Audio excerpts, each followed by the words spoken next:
The spellbinding national bestseller, Harry Potter and the Portrait of What Looked Like a Large Pile of Ash. Chapter 13. The Handsome One. The castle grounds snarled with a wave of magically magnified wind. The sky outside was a great black ceiling, which was full of blood. The only sounds drifting from Hagrid's hut were the disdainful shrieks of his own furniture. Magic. It was something that Harry Potter thought was very good. Leathery sheets of rain lashed at Harry's ghost as he walked across the grounds toward the castle. Ron was standing there and doing a kind of frenzied tap dance. He saw Harry and immediately began to eat Hermione's family. Ron's Ron shirt was just as bad as Ron himself. "If you two can't clump happily, I'm going to get aggressive," confessed the reasonable Hermione. "What about Ron magic?" offered Ron. To Harry, Ron was a loud, slow, and soft bird. Harry did not like to think about birds. "Death Eaters are on top of the castle," Ron bleated, quivering. Ron was going to be spiders. He just was. He wasn't proud of that, but it was going to be hard to not have spiders all over his body after all is said and done. "Look," said Hermione. "Obviously there are loads of Death Eaters in the castle. Let's listen in on their meetings." The three complete friends zapped onto the landing outside the door to the castle roof. They almost legged it, but witches are not climbing. Ron looked at the doorknob, and then looked at Hermione with searing pain. "I think it's closed," he noticed. "Locked," said Mr. Staircase, the shabby-robed ghost. They looked at the door, screaming about how closed it was, and asking it to be replaced with a small orb. The password was, "Beef women!" Hermione cried. Harry, Ron, and Hermione quietly stood behind a circle of Death Eaters, who looked bad.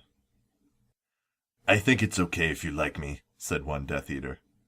"Thank you very much," replied the other. The first Death Eater confidently leaned forward to plant a kiss on his cheek. "Oh, well done," said the second as his friend stepped back again. All the other Death Eaters clapped politely. Then they all took a few minutes to go over the plan to get rid of Harry's magic. Harry could tell that Voldemort was standing right behind him. He felt a great overreaction. Harry tore his eyes from his head and threw them into the forest. Voldemort raised his eyebrows at Harry, who could not see anything at the moment. "Voldemort, you're a very bad and mean wizard," Harry savagely said. Hermione nodded encouragingly. The tall Death Eater was wearing a shirt that said, "Hermione has forgotten how to dance," so Hermione dipped his face in mud. Ron threw a wand at Voldemort, and everyone applauded. Ron smiled. Ron reached for his wand slowly. "Ron's the handsome one," muttered Harry as he reluctantly reached for his. They cast a spell or two, and jets of green light shot out of the Death Eaters' heads. Ron flinched. "Not so handsome now," thought Harry, as he dipped Hermione in hot sauce. The Death Eaters were dead now, and Harry was hungrier than he had ever been. The great hall was filled with incredible moaning chandeliers and a large librarian who had decorated the sinks with books about masonry. Mountains of mice exploded. Several long pumpkins fell out of McGonagall. Dumbledore's hair scooted next to Hermione as Dumbledore arrived at school. The pig of Hufflepuff pulsed like a large bullfrog. Dumbledore smiled at it and placed his hand on its head. "You are Hagrid now." "We're the only people who matter. He's never going to get rid of us," Harry, Hermione, and Ron said in chorus. The floor of the castle seemed like a large pile of magic.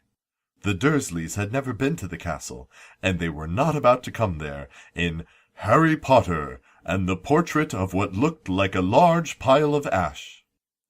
Harry looked around, and then fell down the spiral staircase for the rest of the summer. "I'm Harry Potter," Harry began yelling. "The dark arts better be worried. Oh, boy!"